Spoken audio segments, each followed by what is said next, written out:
Ah, il est mort du cancer, mon père. Il est mort du cancer avec les pesticides, mon père. Ah, c'est pour ça.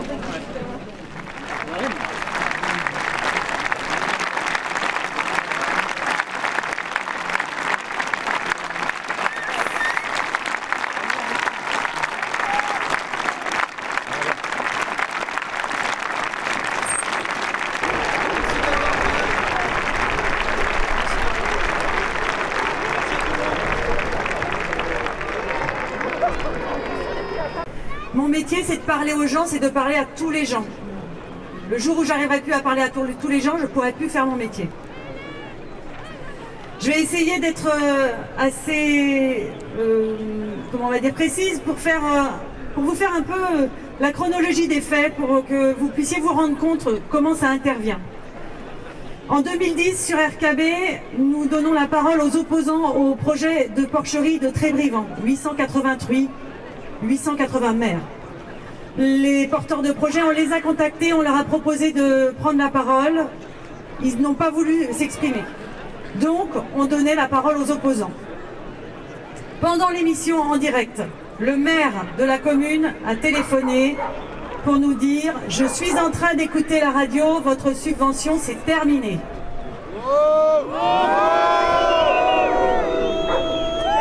En 2013, je réalise une émission sur l'abattoir de Rostronin, ce qui visiblement ne plaît pas à la communauté de communes.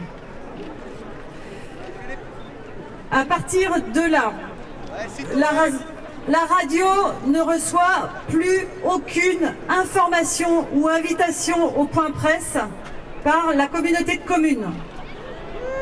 Ce qui veut dire mettre un média dans un placard. Il y a eu l'exemple à Carhaix d'un journaliste du Télégramme qui a été obligé de déménager et d'aller travailler dans une autre rédaction. Toute la famille a été obligée de partir parce qu'il n'avait plus aucune info qui venait des collectivités publiques.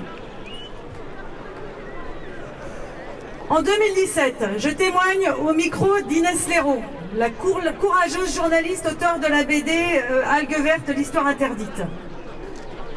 Je témoigne de mon mandat d'élu de l'opposition à Glomel, et plus particulièrement de deux sujets que je voulais voir débattus en conseil municipal et qu'il était impossible de voir débattus. Le premier sujet, c'était l'extension d'un élevage porcin tenu par un élu de la majorité.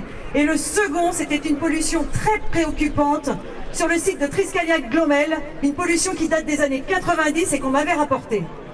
La diffusion de cette interview intervient, hasard du calendrier, 2 jours avant une réunion du conseil municipal.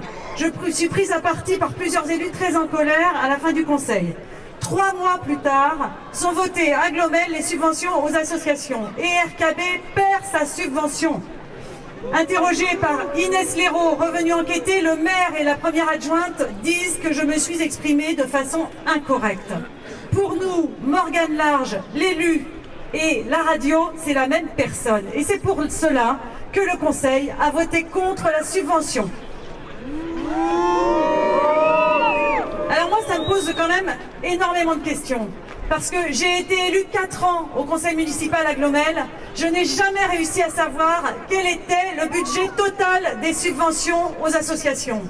Et je n'ai jamais non plus réussi à savoir sur quels critères on les attribuait. Est-ce qu'on ne doit pas attribuer des subventions sur le service rendu par les associations? On sait très bien que les associations se substituent au service public depuis très longtemps. Est-ce qu'on ne doit pas attribuer des subventions sur le rayonnement des associations?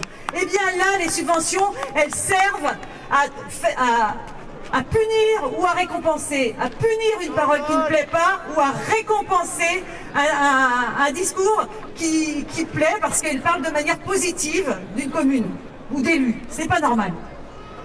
Je suis désolée, c'est un peu long, mais je suis obligée de faire le récit complet. En 2019, j'enquête sur les aides de la région Bretagne à la filière volaille pour le média Reporter. Ça tombe bien, tout près d'ici, il y a l'Anguélan.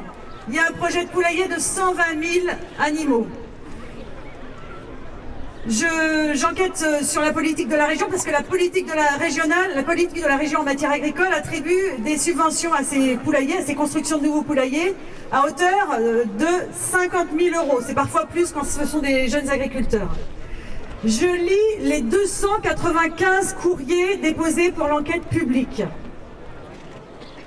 Je tombe sur un courrier d'Olivier Alain, ancien président de la FDSEA des Côtes-d'Armor, maire de Corlay, et qui est aussi vice-président de la région en charge de l'agriculture et de l'agroalimentaire. Olivier Alain dépose un avis dans cette enquête publique, qui est un endroit qui est réservé à la population, qui est réservé au public. Il dépose un avis favorable au projet, très argumenté. Je dénonce la possibilité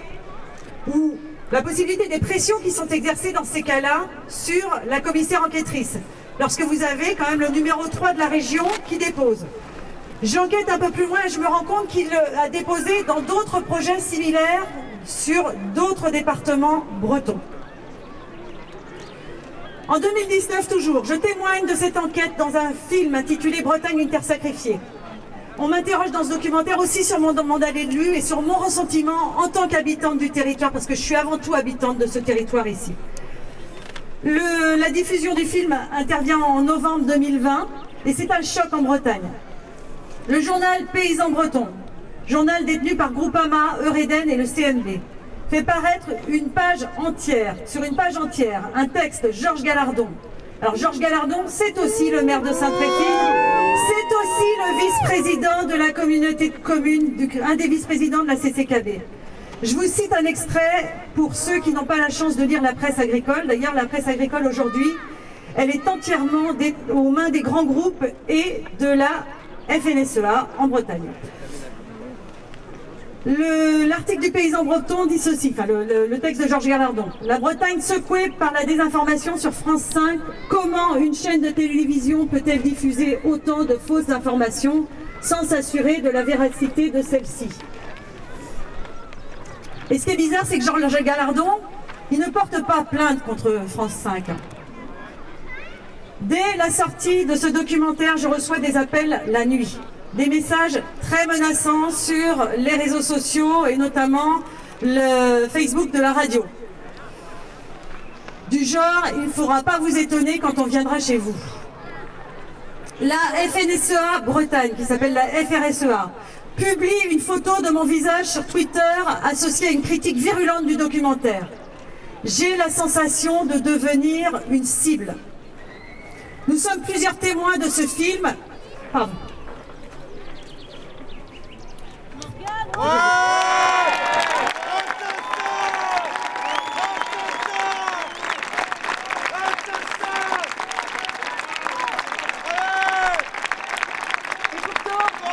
Je suis la seule qui sera inquiétée, alors qu'on est plusieurs témoins. Pourquoi je suis la seule qui sera inquiétée? Ensuite, les portes des locaux de la radio sont forcées. Et mes animaux sont mis volontairement en divagation en ouvrant les entrées de mes champs. En janvier 2021, ma chienne tombe très malade à la suite d'une intoxication. Est-ce un empoisonnement? Je penche de plus en plus pour cette possibilité. En février, je commence une nouvelle enquête. Je me rapproche d'une coopérative pour solliciter une interview. Le responsable du secteur qui m'intéresse me répond « Mais je ne vous ai pas commandé d'article. Je ne vous ai rien demandé. » Je lui rappelle que c'est un peu la règle pour nous d'aller où on ne nous demande pas d'aller. Mais il ne veut vraiment pas de cette interview. En désespoir de cause, je lui dis « Ce n'est pas grave. Je dirais que vous avez été sollicité et que vous n'avez pas souhaité vous exprimer. » Et là, il me dit « Mais là, vous me manipulez. » Je lui dis « Non. » Et il me dit « Mais si vous faites ça, je porte plainte contre vous. » Je lui dis « Dans ce cas, je dirais que vous n'avez pas voulu répondre à mes questions à moi. » Et là, il me dit « Si notre nom apparaît, je vous promets que vous aurez des ennuis. »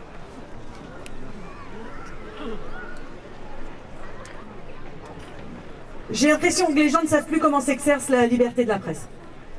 La nuit du 17 mars, je suis réveillée à nouveau par un coup de fil anonyme comme C'est de temps en temps le cas chez moi. La nuit du 26 mars, je suis réveillée par ma chienne qui aboie. Je me lève, je la sors, elle part comme une furée vers la voiture. Je la rappelle, elle rentre, je me recouche, j'entends une musique dehors, que j'identifie comme étant la sonnerie d'un téléphone portable. Je pense que c'est le téléphone d'un des enfants que j'ai mal situé. Je leur demande le lendemain, aucun des deux n'a de trace d'appel. Le 30 mars, une journaliste allemande passe la nuit à Glomel, passe une nuit à Glomel. Elle réalise une émission de radio sur les élections régionales en Bretagne. Nous devons nous rencontrer le lendemain matin, très tôt. Elle descend au lac et enregistre le bruit d'un tracteur qui travaille. Je n'étais pas témoin, mais s'ensuit une altercation avec l'agriculteur. Dans la soirée, l'agriculteur réapparaît au gîte qu'elle occupe, accompagné des gendarmes qui la contraignent à effacer son enregistrement. Le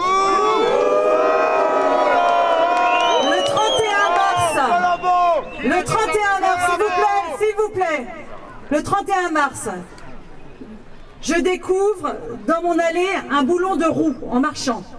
Je n'imagine pas que c'est à moi. Je pense que c'est quelqu'un qui a une vieille voiture et qui est venu chez moi. Mais quand je m'approche de ma voiture, je vois qu'il en manque 2 sur ma roue arrière. Je pense à la nuit agitée quelques jours plus tôt. Mais je doute. Jusqu'à ce que mon voisin me dise que samedi matin, il faisait du vélo et que tout près de chez moi, il a trouvé lui aussi un boulon de ma roue. Ça veut dire que j'ai roulé 4 jours comme ça. J'ai roulé peut-être 250 km. J'ai roulé sur la 4 voies. J'ai roulé à 110 km/h. J'ai roulé avec mes enfants dans la voiture. J'ai depuis énormément réfléchi à ce geste. Et ce qui me désespère le plus, c'est qu'en 4 jours, j'aurais aimé que les auteurs de cet acte en mesurent la gravité. Ils mesurent les conséquences possibles sur ma famille, qu'ils reviennent à la raison et qu'ils me préviennent même de manière anonyme de ne pas me servir de ma voiture. Mais non, rien. On en est là, sur un territoire en souffrance. Et pourtant, nous avons alerté, nous les journalistes bretons, de ces menaces. Mais il n'y a pas eu de réaction à la mesure du problème, la preuve. Nous avons besoin d'une réponse forte de la part des politiques qui ne doivent pas se défausser sur le courage de quelques journalistes, et je pense à Inès Léraud, mais aussi à d'autres, pour rappeler à la raison des grands groupes. La vérité, c'est que tout le monde a peur de parler, car tout le monde a peur des représailles. La vérité, c'est qu'aujourd'hui, les gens me contactent et me demandent d'enquêter. La vérité, c'est qu'il faut désamorcer la peur et que les gens se parlent. Ce qui s'est passé chez moi concerne tout le monde, et pas seulement la sphère du journalisme, et pas seulement le monde agricole. Même si cette affaire est médiatique, elle n'en reste pas moins, à titre personnel, extrêmement violente. Faire du journalisme, c'est susciter des débats sur des problématiques qui traversent la société. Être interpellé, c'est normal, je l'accepte. Et c'est même plutôt la preuve que l'on touche le cœur des sujets. Mais subir des attaques graves chez soi pour faire peur, c'est inadmissible. Ce n'est pas en ne parlant pas des problèmes qu'on les élimine. Ce n'est pas parce qu'on en parle qu'on doit être accusé de les créer. À ceux qui trouvent que j'abîme la carte postale de la Bretagne, je m'excuse. Mais je ne m'excuserai pas d'aimer mon pays et de souffrir de le voir tant changer. À RKB, qui a plein de problèmes à cause de moi et à mes collègues, je m'excuse. Mais je ne m'excuserai pas d'aimer mon métier. Aux gens du coin qui me connaissent, je dirais, jugez par vous-même de la menace que je représente. Il neige maintenant. À Inès Léraud, je dirais merci de nous avoir redonné espoir. Je dirais aussi merci aux syndicats pour leur travail indispensable et leur courage face aux pressions. Merci à Reporters sans frontières de m'aider dans le dépôt de ma plainte. Merci à Kelawi, merci à RKB, merci à tous. L'information, c'est un bien commun. Je suis désolée, c'est long, mais... Voilà. L'information, c'est un bien commun au même titre que le paysage, les rivières, l'air, la langue bretonne, la culture, la musique, les truites sauvages, les hirondelles qui sont arrivées ces jours-ci. Toutes ces choses qui sont vitales pour moi et dont le monde économique veut nous faire croire qu'elles ne servent à rien. Je vais terminer avec un poème d'Angela Duval, parce que la poésie aussi c'est un bien commun et c'est important.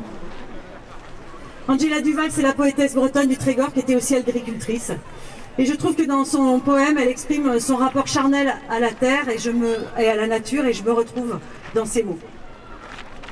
Je suis désolée, j'ai pas le talent de Catel pour dire les poèmes. Catel qui sème des graines de poésie partout dans Rosronin. J'ai vu qu'il y avait des fleurs qui poussaient sur les trottoirs de la rue Olivier Perrin. Je suis persuadée que c'est parce que Catel est là. Barzonégou nose, Barzonégou days. Donc poème de nuit, poème de jour.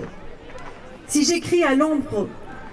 Pardon, je reprends. Si j'écris à l'ombre de ma lampe, des vers maladroits et creux, avec ce petit outil mal assuré dans ma main lasse, si j'écris le soir au dos d'enveloppe des poèmes humbles, Camelot, où l'on ne trouve que des fleurs sauvages et quelques miettes d'amour, car tout cela, je le fais pour ceux que j'aime. Mais j'écris, moi, d'autres poèmes, et ce n'est pas à l'ombre de ma lampe, mais à la lumière du soleil. Ce n'est pas au dos d'enveloppe, mais sur la poitrine nue de celui que j'aime, sur la poitrine nue du pays que j'aime. Ce n'est pas avec un outil que j'écris, mais avec des instruments d'acier. Je ne parle pas de lance ou d'épée. Mes instruments sont de paix et de culture. Je n'écris pas des vers de 12 pieds en comptant sur mes doigts, mais de 12 fois 12 enjambées et plus. Mes vers, je les écris avec l'acier tranchant de ma faux, andin après andin dans les cheveux blonds de mon pays. Le soleil en fait des poèmes aromatiques que mes vaches ruminent pendant les nuits d'hiver. Mes vers, je les écris avec le soc de la charrue dans la chair vivante de ma Bretagne.